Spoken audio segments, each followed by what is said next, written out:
জয় জয় শ্রী রাধে। আজ নরোত্তম ঠাকুরের জীবনালক্ষ্য কিঞ্চিত আস্বাদন করবার চেষ্টা করব। প্রথমে একটু নরোত্তমের বন্দনা করি। নরোত্তমেরও কথা কহিব আমি যত, নরোত্তমেরও কথা কহিব আমি যত, ভক্তিরস সাগরে মজিব আমি তত। আছেন যত জন নরোত্তম অন্যতম, বলি আছেন যত জন নরোত্তম অন্যতম। সবার রসপাত্র করিয়া সুসেবন, ক্ষীর সম করিয়াছেন আস্বাদন। বলি ভজন পথে করিব মোরাই অনুগমন, পাইলেও পাইতে পারি অমূল্য রতন। নরোত্তমেরও কথা কহিব আমি যত,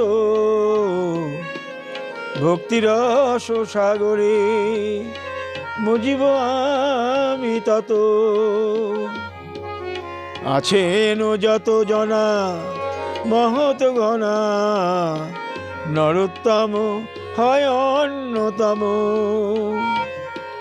সবার রসপাত্র করিয়া সুসেবন, ক্ষীর সম বলি ক্ষীর সম করিয়াছেন আস্বাদন।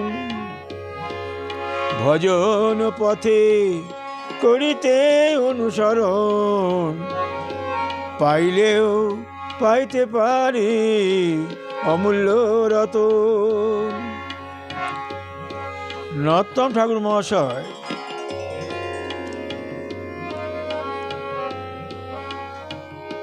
বাংলাদেশে খেতুরি গ্রামে জন্মগ্রহণ করেন। কল কলনাদিনী সদস্যিনী পদ্মা নদীর তীরে সেই খেতুরি গ্রাম। এই গ্রাম রাম বোয়ালিয়ারের অন্তর্গত। 400 বৎসর পূর্বে এই খেতুরি গ্রামে রাজা কৃষ্ণচন্দ্র দত্ত এক কায়স্থ রাজা রাজত্ব করতেন। তাদের নাম ছিল মজুমদার, উপাধি ছিল। রাজা কৃষ্ণচন্দ্রের ঔরসে এবং নারায়ণী দেবীর গর্ভে নরোত্তমের জন্ম হয়। মহাপ্রভু শ্রী ফাল্গুনী পূর্ণিমা তিথিতে জন্মগ্রহণ করেন, আর নরোত্তম জন্মেছিলেন মাঘী পূর্ণিমা তিথিতে।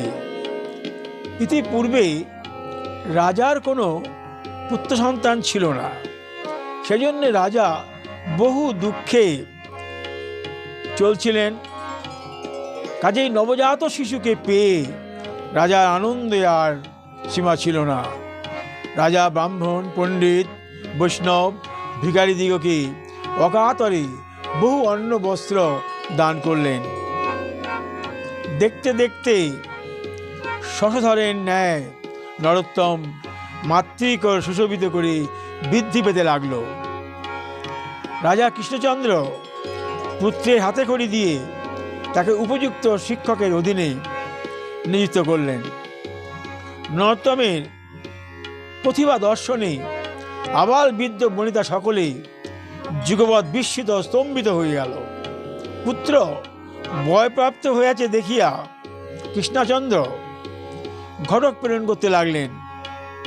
যেখানে সর্বাঙ্গ সুন্দরী সর্বসুলক্ষণা কান্তা কন্যা পাওয়া যায়, সেইখানে গিয়ে নরোত্তমের জন্য পাত্রী সংগ্রহ করার আদেশ দিলেন। ঘটকেরা রাজাদেশ শিরোধার্য করে ইতস্তত ভ্রমণ করতে লাগলেন। নরোত্তম পিতার উদ্দেশ্য বুঝতে পেরে মনে ভাবলেন যে এই তুচ্ছ বিষয় সম্ভোগে আমার জীবন কাটবে, কিসে আমি হরিনাম করব, মহাপ্রভুর যে আকৃষ্ট ছিল বরাবরই, মহাপ্রভুর স্মরণ করব, আমি ধুলায় ধূসরিত হব, হরিনাম করব, এই রকম একটি ওনার বাসনা ছিল। তো বিবাহ করলে সেগুলি হবে না। তখন নরোত্তম মনে মনে সংকল্প করতে লাগলেন যে তিনি এখান থেকে বৃন্দাবনে যাবেন পালিয়ে। মানুষের যদি মনে দৃঢ় সংকল্প থাকে, কোনো প্রতিবন্ধকতাও তাহাকে আটকাতে পারে না। কিন্তু রাজা কৃষ্ণচন্দ্র নরোত্তমের মুখশ্রী দেখে, নরোত্তমের ভাবভঙ্গি দেখে বুঝতে পারলেন যে নরোত্তম বিভাগী হইবেন। তিনি বুঝতে পেরে নরোত্তমকে নিজের ঘরে বন্দি করে রাখলেন। তো নরোত্তমের স্বাধীনতা, দৈহিক স্বাধীনতা রাজা কৃষ্ণচন্দ্র হরণ করলেও মনের যে ব্যাপ্তি, মনের যে স্বাধীনতা, সেটিকে উনি কিছুতেই আটকাতে পারলেন না। তখন হরিদাস, রূপ, সনাতন, রঘুনাথ সবাই অন্তর্হিত হয়েছেন। নরোত্তম সবার পরে এসছেন। হরিদাস, রূপ, রঘুনাথ, সনাতন সকলেই অন্তর্ধান হয়েছেন। নরোত্তম যখনই ভাবতেন এদের কথা, তাদের নরোত্তমের প্রাণ ফাটে যাইত। কি করে বৃন্দাবন পালাবেন, এই চিন্তায় নরোত্তম দিবারাত্র চিন্তা করতে লাগলেন।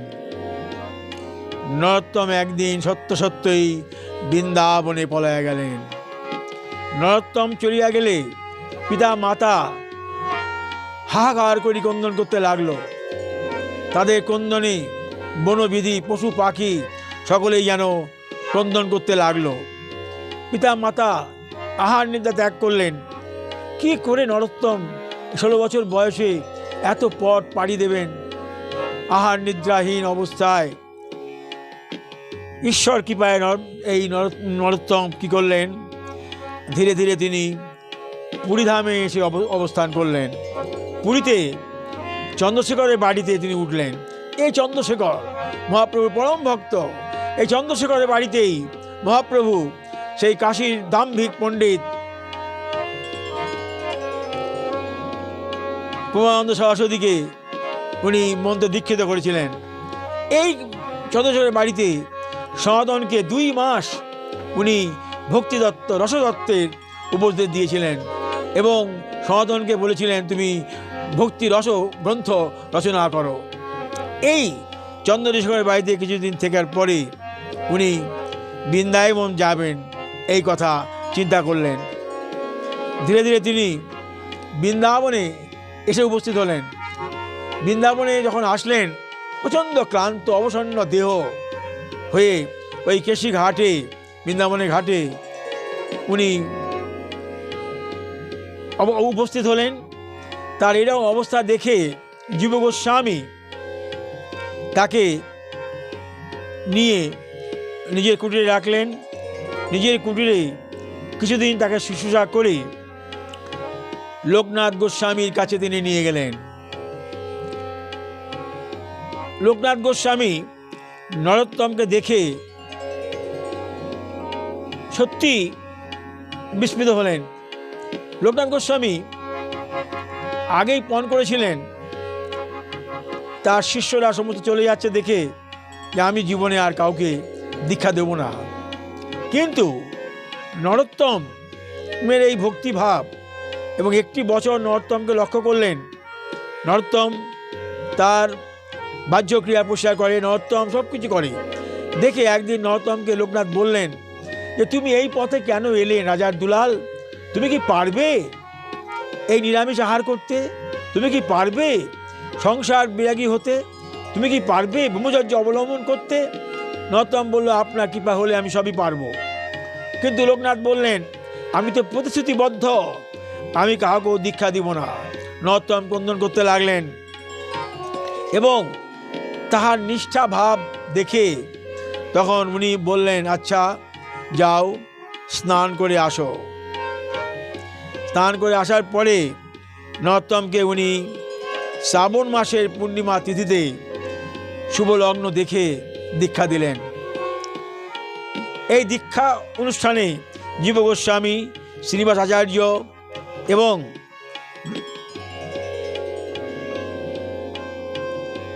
জীব গোস্বামী, শ্রীনিবাস আচার্য, শ্যামানন্দ এরা উপস্থিত ছিলেন।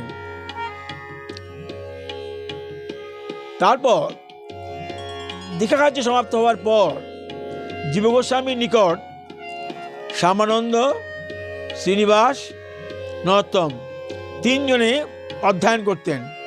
পণ্ডিত জীব গোস্বামী ওনার কাছে অধ্যয়ন করতেন। কিছুদিন অধ্যয়ন করার পর জীব গোস্বামী বললেন যে তোমরা গৌড় দেশে যাও, গৌড় দেশে যাও এবং সেখানে একটি পেটিকা, গ্রন্থের পেটিকা দিলেন, দিয়ে বললেন তুমি গৌড় দেশে যাও, শ্রীনিবাস, নরোত্তমকে সবকে নিয়ে যাও। কিন্তু পথে বিরাম্বিক কর্তৃক ওই পেটিকাটি লুট হয়ে যায়। তখন এই পেটিকাটি পরে শ্রীনিবাস আচার্য উদ্ধার করেছে, এটা শ্রীনিবাস আচার্যের চরিত্রে আমি বলেছি। তো ওই পেটিকা যখন লুট হয়ে গেল, শ্রীনিবাস আচার্য নরোত্তম ও শ্যামানন্দকে বললেন যে তোমরা জাজিগ্রাম এবং খেতুরিতে যার যার জায়গায় যাও, আমি এখানেই অবস্থান করবো। উনি ওই পেটিকা উদ্ধার করার জন্য উনি ছিলেন। তারপরে নরোত্তম খেতুরি গ্রামে আসার পরে রাজা কৃষ্ণচন্দ্রের মনে আনন্দ হলো। কিন্তু নরোত্তম বললেন, বাবা আমি প্রতিশ্রুতিবদ্ধ, আমাকে লোকনাথ গোস্বামী দীক্ষা দিয়েছে, আমি প্রতিশ্রুতিবদ্ধ, আমি বিভাগী হব, আমি ভজন করব, আমি সংসার ধর্ম করব না। তা সেখানে কৃষ্ণচন্দ্র আর নরোত্তমকে এ বিষয়ে আর কোনো কিছু পীড়াপিড়ি করলেন না। তবে মা নারায়ণী দেবী তাকে বললেন যে আমার এই খেতুরিতে রাজবাড়ির সম্মুখেই একটি ভজন কুটির নির্মাণ করি, সেখানে ভজন করো, আমি তোমাকে দর্শন করতে পারবো। তাই করলেন উনি। তাই করে উনি ওইখানে ভজন করতে লাগলেন। এরপর নরোত্তম সেই আশ্রমে উপস্থিত করে তখন তাকে দেখবার জন্য দূর দূর থেকে লোক আসতে আরম্ভ করলো। নরোত্তম বৈরাগ্য অবলম্বন করেছেন জেনে কৃষ্ণচন্দ্র গত্যান্তর না দেখে তার ভাদসপুত্র মানে সন্তোষের পুত্রকে তিনি রাজ্য অভিষেক করলেন। সন্তোষ দত্তকে তিনি রাজ্য অভিষেক করলেন। শ্যামানন্দ নরোত্তমের সহিত এই খেতুরিতে বাস করতে লাগলেন। দুই ভক্ত মিলে হরিনাম করতেন, মধুর আনন্দে দিন যাপন করছিলেন। কিন্তু একদিন হরিষে বিষাদ উপস্থিত হলো। শ্যামানন্দ বললেন যে আমি যখন এখানে এসেছিলাম আমাকে বলেছিলেন শ্যামানন্দ উড়িষ্যায় গিয়ে তুমি নাম প্রচার করো। তখন উনি উড়িষ্যায় চলে গেলেন, উড়িষ্যায় যাওয়ার মনস্থ করলেন। আর সন্তোষ আর নরোত্তম দুজনে মিলে ওনাকে কিছুটা পথ অতিক্রম করিয়ে দিলেন। শ্যামানন্দের আসন্ন বিচ্ছেদে নরোত্তম খুব মনক্ষুণ্ণ হয়ে পড়লেন এবং তখন তিনি ঠিক করলেন যে আমি তীর্থ স্থান দর্শন করতে যাব। যে স্থানে মহাপ্রভু লীলা করেছেন সে স্থান আমি দর্শন করব। তার পিতামাতা তাকে এখন আর আটকালেন না। নরোত্তম প্রথমে নবদ্বীপ গেলেন। নবদ্বীপ যেখানে মহাপ্রভু শৈশবে লীলা করেছেন, যেখানে সাইগাদার উপরে উঠে বসেছেন, জায়গাগুলি দর্শন করলেন। নবদ্বীপে গিয়ে ওনার শুক্লাম্বর ব্রহ্মচারীর সঙ্গে দেখা হলো। এই শুক্লাম্বর ব্রহ্মচারী মহাপ্রভু অতি অন্তরঙ্গ ছিলেন। মহাপ্রভু যাবার পর শুক্লাম্বর ব্রহ্মচারী অনাহারে দিন কাটাচ্ছিলেন। শুক্লাম্বর নরোত্তমকে পেয়ে অতি আনন্দে মুখরিত হয়ে উঠল। নরোত্তমকে সমস্ত নবদ্বীপ ধাম দর্শন করালেন। এরপর নরোত্তম চলে গেলেন শান্তিপুরে অদ্বৈত আচার্যের স্ত্রী সীতাদেবী নরোত্তমকে অতি যত্নে তার সেবা করলেন।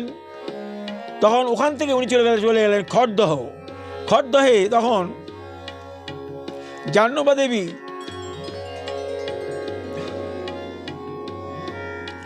পুত্র বীরভদ্র তাকে অনেক সেবা করলেন। সেখান থেকে উনি পাশেই রঘুনাথ দাস গোস্বামীর জায়গা, শ্রীপাদ দর্শন করলেন। সেখান থেকে উনি চলে গেলেন বৃন্দাবন। বৃন্দাবনে গোপীনাথ মন্দির, তোরা গোপীনাথ দর্শন করলেন এবং কাশী মিশ্রের যে গম্ভীরা দর্শন করলেন। মহাপ্রভুর খড়ম, মহাপ্রভুর কাঁথা, মহাপ্রভুর যষ্ঠী সব উনি অনুধাবন করলেন। জগন্নাথ, বলরাম, সুভদ্রা দর্শন করলেন। এই কাশী মিশ্রের বারে করে নরোত্তম ঠাকুর যেখানে মহাপ্রভু কদলীপত্রে শয়ন করছে সেটি দর্শন করলেন। দর্শন করে অতঃপর সমুদ্র তটে গঙ্গাধরের আশ্রমে গোপীনাথ মন্দিরে তিনি ভাগবত পাঠ শুনতে যেতেন। এখানে শ্যামানন্দের সহিত তার সাক্ষাৎ হইল। দুজনে বহু আনন্দে দিন কাটাতে লাগলেন। শ্যামানন্দ সেই গৌড় দেশে এসছে, তারপর দেখা হয় নাই, খুব আনন্দে উনি দিন কাটাতে লাগলেন। এইভাবে কিছুদিন পুরুষোত্তমে বাস করে তিনি গৌড় অভিমুখে আবার ফিরে আসলেন। জাজি গ্রামে শ্রীনিবাস আচার্যের সহিত তার সাক্ষাৎ হলো। সেই বন বিষ্ণুপুরে যখন শ্রীনিবাস চলে গেলেন পেটিয়া উদ্ধার করতে, তারপর তো আর দেখা হয় নাই। শ্রীনিবাস আচার্যের সঙ্গে তার দেখা হলো এবং নরোত্তম বহুদিন পর শ্রীনিবাসকে পেয়ে মনে আনন্দে দিন কাটাতে লাগলেন খেতুরিতে। কৃষ্ণচন্দ্র ও রানী আবার তাকে ফিরে পেয়ে আনন্দ সাগরে ভাসতে লাগলেন। খেতুরিতে প্রত্যাবর্তন করার পর নরোত্তম স্বপ্নে দেখলেন মহাপ্রভু তাকে বলছেন যে খেতুরিতে যুগল মূর্তি স্থাপন করো। তিনি পিতা কৃষ্ণচন্দ্রকে বললেন তার সর্বদেশের কথা। কৃষ্ণচন্দ্র বহু অর্থ ব্যয়ে এই যুগল মূর্তি স্থাপন করলেন। এই মূর্তি প্রতিষ্ঠা উপলক্ষে খেতুরিতে যে আনন্দ উৎসব হয়েছিল, এমন আনন্দ উৎসব হয় নাই। খেতুরিতে নবদ্বীপ, খড়দহ, শান্তিপুর, পুরী সমস্ত জায়গা থেকে দর্শকরা, ভক্তবৃন্দ এই খেতুরিতে এসেছিল। কৃষ্ণচন্দ্র সবাইকে উপঢৌকন দিলেন, এমনকি সবাইকে ওই গঙ্গা তীর দিয়ে নিজ খরচায় নৌকা দিয়ে যার যা জায়গায় পাঠালেন। এই যত তীর্থস্থান সব গঙ্গা তীরেই অবস্থিত। ওই পদ্মা খেতুরি, খেতুরি হয়ে গঙ্গা, গঙ্গা হয়েই বক্ষ হয়েই চলছে নীলাচল। তো সমস্ত খরচা বহন করলেন রাজা কৃষ্ণচন্দ্র এবং এতে বড় বড় মহন্তরা এসেছিলেন। এরপরে নরোত্তমের নাম, নরোত্তমের যশ প্রতিষ্ঠিত হতে লাগলো এবং অনেক বড় বড় লোক নরোত্তমের সন্ন্যাস, নরোত্তমের শিষ্যত্ব গ্রহণ করলো। এমনকি ব্রাহ্মণ বলরাম মিশ্র পর্যন্ত তার শিষ্যত্ব গ্রহণ করলেন। শিবানন্দ নামে একজন উচ্চশ্রেণী ব্রাহ্মণের দুই পুত্র হরিনাম রামকৃষ্ণ ঠাকুর নরোত্তমের শিষ্য গ্রহণ করলেন। ব্রাহ্মণ হইয়া তাহারা রীতিমতো শূদ্রের নিকট দীক্ষা গ্রহণ করছেন। ইহাতেই বোঝা যাইছে যে নরোত্তম অকপটে ভক্তিভাবে গৌড়ে কিরূপ প্রতাপ সৃষ্টি করেছিল। অতঃপর বালুচরের নিকটবর্তী গাম্ভীরা গ্রামের গঙ্গানারায়ণ চক্রবর্তী, তখনকার গৌড় দেশের একজন খ্যাতনামা পণ্ডিত, যখন নরোত্তমের কাছে দীক্ষা নিল, তখন এই ব্রাহ্মণরা কুপিত হয়ে গিয়ে সেখানে পল্লীবাসী রাজা নরসিংহের কাছে শরণাপন্ন হলেন। নরসিংহকে রিপোর্ট করে তারা বললেন, অভিযোগ করলেন যে শূদ্র হয়ে ব্রাহ্মণকে সমানে দীক্ষা দিয়ে যাচ্ছে। সেই রাজা নরসিংহ এসে নরোত্তমের ভক্তিভাব থেকে মুগ্ধ হয়ে নিজেই দীক্ষা গ্রহণ করলেন। অতঃপর সংবাদ আসিল বৃন্দাবনে শ্রীনিবাস আচার্য দেহত্যাগ করেছেন। এই সংবাদ শুনে নরোত্তমের শরীর ভেঙে পড়ল। আর কিছুদিন পরেই নরোত্তম কার্তিক মাসে শুক্লা পঞ্চমী তিথিতে উনি এই ভবদেহ সাঙ্গ করেন। নরোত্তমের কে আমি নরোত্তমের ভক্তি রসের কথা বলতে গিয়ে আমি বলি সবার সবার হৃদয় রসপাত্রটি পুঙ্খানুপুঙ্খ রূপে উনি অনুধাবন করেছেন, পুঙ্খানুপুঙ্খ রূপে রসাদন করেছেন। তাই অমন একটি মধুর প্রেমভক্তি চন্দ্রিকা উনি লিখতে পারলেন। উনি আজকে গীতায় ভগবান অর্জুনকে বলেছিলেন যে কাম আমাদের ভক্তি, আমার কাম ক্রোধ লোভ মোহ মদ মাৎসর্য ভক্তি পথের অন্তরায়, ভক্তি পথের এই অন্তরায়। কাম ভিত্তি, কামের উপরে বেশ করেই ক্রোধ, ক্রোধ থেকেই লোভ, মোহ মদ মাৎসর্য, এই যে কথাগুলো গীতায় বললেন যে কাম মানে কামনা বাসনা, এই কামনা বাসনা যখন আমার কারোর দ্বারা প্রতিহত হচ্ছে তখন আমার হৃদয়ে আসছে ক্রোধ।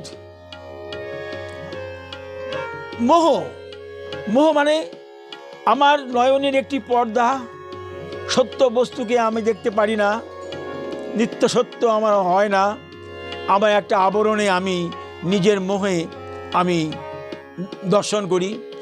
এই মোহ থেকে থেকে আস্তে আস্তে লোভ, নানা রকম লোভের সৃষ্টি হয়। এই লোভ থেকেই আস্তে আস্তে অহংকার, মদ হয়, অহংকার হয়। সেই অহংকার থেকে আস্তে আস্তে আমি কাউকে মানতে চাই না, তখন হয় মদ। আমার উপরে কেউ যদি বসে তাহলে আমি মদ মাৎসর্য হয়ে যায়, তখন অহংকার মাৎসর্য। এই যে ষড়রিপু আর মন আমার ইন্দ্রিয়, এই ষড়রিপুকে বশ করার কথা আমার গোবিন্দ বলেছেন। কখন অর্জুন যখন প্রশ্ন করলেন যে হে গোবিন্দ, অত কেন প্রযুক্ত অয়ং পাপং চরতি পুরুষ অনিচ্ছন্ন অপি বাঞ্ছিয় বলাদীপ নিয়োজিয়, কেমন করে বলপূর্বক আমরা পাপাচরণ করি? ভগবান বললেন কাম এসো ক্রোধ এসো রজগুণ সমুদ্ভব মহাসন মহাপাপনা বৃদ্ধি এন ইহ বলিনাম। এ মহাসন দুষ্পরিণী অনল, একে তুমি দূর করতে হবে। বললেন ধূমেনাবৃত বন্যী যথা আদর্শ মলেন চ যথা উন্মেনাবৃত গর্ভ তথা এন ইদম আবৃতম। যেমন গর্ভকে জরায়ুর দ্বারা আবৃত রাখে এবং জ্ঞানকেও অগ্নি যেমন ধূমকে আবৃত রাখে, জড় যেমন গর্ভকে আবৃত রাখে, তেমনি এই কাম দুষ্পরিণী অনল জ্ঞানকে আবৃত রাখে। বললেন আবৃত জ্ঞান মেতেন জ্ঞানী না নিত্য। আমি তাড়াতাড়ি করছি কেন, আমি নরোত্তম ঠাকুরের কথাটাই বলবো। আবৃত জ্ঞান মেতেন জ্ঞানী না নিত্য বলি না। এই সমস্ত জ্ঞানীদের নিত্য শত্রু যে কাম রূপেণ কন্তেয় দুষ্পুরেণ অনল। এই কাম দুষ্পুরেণ অনল, একে তুমি যে দমন করো। কিভাবে করবেন বলছেন? উনি বলছেন ইন্দ্রিয়াণি প্রাণিয়াহু ইন্দ্রিয়েভ্য পরম মম মনসু তু পরা বুদ্ধি য বুদ্ধে পথ যশু স। এই যে কাম ক্রোধ ইন্দ্রিয়ের ভেতর দিয়েই ঢুকছে, এমনি আমার শরীরে ঢুকতে পারবে না। কাম ঢুকবে কোথা দিয়ে? ইন্দ্রিয়কে বশ করতে ঢুকবে। পঞ্চ জ্ঞানেন্দ্রিয়, পঞ্চ কর্মেন্দ্রিয়, পঞ্চ তন্মাত্র, পঞ্চস্থলভূত, আমার এই যে 25টি মহাতত্ত্ব, আমাদের যে পঞ্চ জ্ঞানেন্দ্রিয়, পঞ্চ কর্মেন্দ্রিয়, পঞ্চ পশেন্দ্রিয়, এই যে 11 ইন্দ্রিয় মন, এদের মধ্যে দিয়ে তো ঢুকবে। তো সেইকে আমি কী করে দূর করবো? গীতায় বললেন অর্জুনকে এবং বুদ্ধে বরং বুদ্ধা সংস্থাপ্য আত্মনা জুই সত্য মহাভয় কাম রূপম দুরসদম। এই যে ইন্দ্রিয়ের চেয়ে মন বড়, মন থেকে বুদ্ধি বড়, বুদ্ধি অপেক্ষা আত্মা বড়।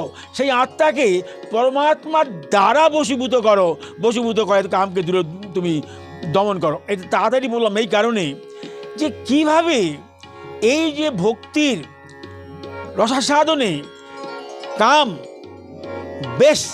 তাকে বেশ করে ক্রোধ, লোভ, মোহ, মদ, মাৎসর্য আমাদের ভজনকে বিঘ্নিত করছে। এই যে ভজনকে বিঘ্নিত করছে, আমাদের রতন ঠাকুর মহাশয় দেখুন কিভাবে কত সহজ সরলভাবে বলে দিচ্ছেন। কাম, ক্রোধ, লোভ, মোহ, মদ, মাৎসর্য দম্ভ সহ স্থানে স্থানে নিযুক্ত করিব। আনন্দ করি হৃদয়, রিপু করি পরাজয়, অনায়াসে গোবিন্দ ভজিব। কৃষ্ণ সেবা আমার পণে, ক্রোধ ভক্ত দেশীজনে, লোভ সাধু সঙ্গে হরি কথা, মোহ ইষ্ট লাভ বিনে, মদ কৃষ্ণ গুণ গানে নিযুক্ত করিব তথা। অন্যথা স্বতন্ত্র কাম, অনর্থাদি যার ধাম, ভক্তি পথে সদা দেয় ভঙ্গ। কি বা করিতে পারে কাম ক্রোধ সাধকেরে, যদি হয় সাধুজনার সঙ্গ। ক্রোধে বা কিবে ক্রোধে বা না করে কিবা, ক্রোধ দিব সদা, ক্রোধ ত্যাগ দিব সদা, লোভ মোহ এই তো কথন। ছয় রিপু সদাহীন মনের করিবহীন, ছয় রিপু সদাহীন করিব মনের অধীন। কৃষ্ণচন্দ্র করিব স্মরণ, আপনি পালাবে সব, শুনিয়া গোবিন্দ রব, সিংহ রবে করিব। দেখুন এই যে উনি বললেন গীতায়, ইন্দ্রিয়াণি প্রাণী আহু, হ্যাঁ, ইন্দ্রিয়াব্য পরণ মম, মশত পরা বুদ্ধ য বুদ্ধে সবাই বুঝ, হ্যাঁ, এবং বুদ্ধা পরং বুদ্ধা সংস্থা আত্মন আত্মনা জুষত মহাভকাম রূপম দোষত। বুদ্ধি অপেক্ষা মন, মন অপেক্ষা আত্মা, আত্মা অপেক্ষা পরমাত্মা, তাকে দিয়ে আত্মাকে বশীভূত করো, এটা বললেন। কিন্তু নরোত্তম ঠাকুর দেখুন, ছয় রিপু সদাহীন মনেরে করিব অধীন, কৃষ্ণচন্দ্র করিব স্মরণ, আপনি পালাবে সব, শুনিয়া গোবিন্দ রব, সিংহ রবে করিগণ। সকল বিপত্তি যাবে, মহানন্দে সুখ পাবে, যার হয় একান্ত ভজন। ভজনের মূল বিরোধী, একমাত্র বিরোধী কাম। কাম বেশ, কামের উপরেই ওই বিল্ডিংটা তৈরি হয়েছে। কামের উপরেই বেশ করে হয়েছে ক্রোধ। কামকে যেই আটকাচ্ছে হচ্ছে ক্রোধ। ক্রোধ থেকে তোমার যখন আমার আসছে লোভ, লোভ থেকে ক্রোধ থেকে মোহ, মোহ থেকে লোভ, লোভ থেকে মদ, মদ থেকে মাৎসর্য। এই কাম ভিত্তির উপরেই ওই বিল্ডিংটা তৈরি হয়েছে। একে দূর করতে গেলে গোবিন্দ বললেন অর্জুনকে, তুমি সমস্ত ইন্দ্রকে জয় করো, তোমার মন তো রাজা, মনের উপরে বুদ্ধি, বুদ্ধির উপরে আত্মা, আত্মা হচ্ছে পরমাত্মা, সেই পরমাত্মা দিয়ে আত্মাকে তুমি সংযত করো। নরোত্তম ঠাকুর মহাশয় বললেন, ছয় রিপু সদাহীন। ছয় রিপুহীন কি করে হীন করবো আমি? বলছেন কাম, ক্রোধ, লোভ, মোহ, মদ, মাৎসর্য দম্ভ সহ স্থানে স্থানে করিব নিযুক্ত। অহংকার দম্ভ দিয়ে আমি করব। কিরকম? আমি কৃষ্ণ সেবা করব কামার পণে। আমার মনে যত কাম, কামনা, বাসনা, আমি কৃষ্ণ সেবায় নিযুক্ত করব। দেখুন, আমি সমস্ত মনের কামনা বাসনা কৃষ্ণ সেবায় নিযুক্ত করব। কাম গেল। আর ক্রোধ, ভক্ত দেশীজনে, যে ভক্ত আমার দেশ করবে, যে ভক্ত গোবিন্দের বিরোধী করবে, আমি তার প্রতি আমার যত ক্রোধ আছে আমি তার মধ্যে অর্পণ করব। লোভ, লোভ হতেই পারে আমার খাওয়া দাওয়া, এই সমস্ত লোভ ছাড়বো। আমার লোভ হবে কোথায়? সাধু সঙ্গে হরি কথায়। কত সুন্দর কথা! লোভ হবে আমার সাধু সঙ্গে হরি কথায়।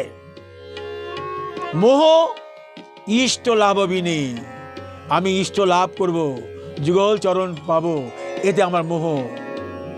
আর মদ কৃষ্ণ গুণগানে, আমার অহংকার কোথায়? কৃষ্ণ গুণগান করব আমি, পথে পথে কৃষ্ণ গুণগান করে যাব, এখানে আমার মদ।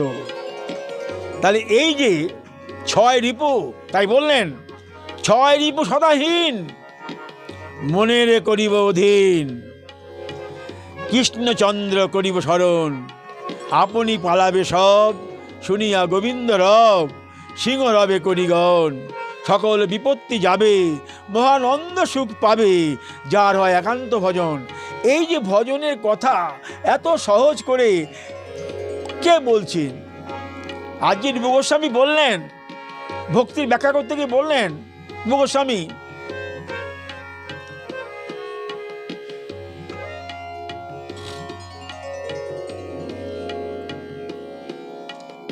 অন্যাভিলাষ দেয়া শূন্যং জ্ঞান ও কর্মার্দনাবৃতম আনুকূল্যেন কৃষ্ণ অনুশীলন ভক্তি উত্তমা। পণ্ডিত বললেন, কৃষ্ণের অনুশীলনে যে কর্ম, কৃষ্ণের অনুপ্রাণিত, কৃষ্ণের সুখ নিমিত্ত যে সেবা আমি করব, সেটাই ভক্তি। উনি বললেন, অন্য অভিলাষ ছাড়ি জ্ঞান কর্ম পরিহরি কায় মনে করিব ভজন, সাধু সঙ্গে কৃষ্ণ সেবা না পুজিব দেবী দেবা, এই তো ভক্তির পরম কারণ। দেখুন, আমি সাধু সঙ্গে হরিসেবা করব, মহৎগণে চরণ আশ্রয় করব, আমি অন্য দেবী দেবা পূজা করব না। এক কথায় বলে দিলেন, কারণ অন্য দেবী দেবা তো কৃষ্ণেরই অংশ, রাধারই অংশ, আমি করব না। আমি যুগল চরণ সেবা করব, সাধু সঙ্গে মহৎগণের চরণ অনুসঙ্গ করি আমি সেবা করব, এখানে আমার ভক্তি। তো ওনার যে কথা, নরোত্তম ঠাকুরের যে কথা, অভিলাষের যে এত সরল স্নিগ্ধ কথা হৃদয়ের মধ্যে যায় গাথা। উনি বলছেন, ব্রজপুরে করিব বাস, ব্রজপুরে করিব বাস, হ্যাঁ, যোগী ন্যাসী কর্মী জ্ঞানী অন্য দেব পূজক ধ্যানী ইহলোকে দূরে পড়ি হরি। ব্রজপুরে করিব বাস এবং তুমহু পরাও মনে অভিলাষ। ব্রজপুরে বাস করব, আমার অভিলাষ দূর করো। বৃন্দাবনে দুইজন, হ্যাঁ, কারা? রাধা কৃষ্ণ। এদের চতুর্দিকে সখীগণ, কারা? এই সখীগণ হচ্ছে আমার অষ্টসখী, হ্যাঁ, এরা সখীগণ। ব্রজপুরে বাস করব, আমি কিঙ্করী দাস্য নেব, ভজন করব, হ্যাঁ। এমনকি বলছেন, আপন আপন ভজন কথা কাউকে বলবে না, নিজে নিজের ভজন সাধন নিজে নিজে করবি, বিরোধ লেগে যাবে তো। যদি আমার সম্প্রদায় ভিন্ন অন্য কারোর সঙ্গে যদি আমি বাক্যালাপ করি, বিরোধ লেগে যাবে। কত সুন্দর কথা, আপন আপন ভজন কথা না কইবে কেতন না, নৈষ্ঠিক ভজন করো। এই যে এত সুন্দর সুন্দর কথা, সাধনে চাইব যাহা সিদ্ধ দেহে পাইব তাহা, কত মধুর কথা বলে দিলেন। সাধনে যাইব যাহা, আমাদের চাওয়ার বস্তুটা কোথায়? সাধন অঙ্গে। সাধন অঙ্গে যাজন করব, পুরুষ দেহে যাজন করব, নবদেহ যাজন করব, আর আমি সিদ্ধ দেহ পাবো, নারী দেহ, বৃন্দাবনে আসব। বৃন্দাবনে সিদ্ধ দেহে আমি সাধনে চাইব কি?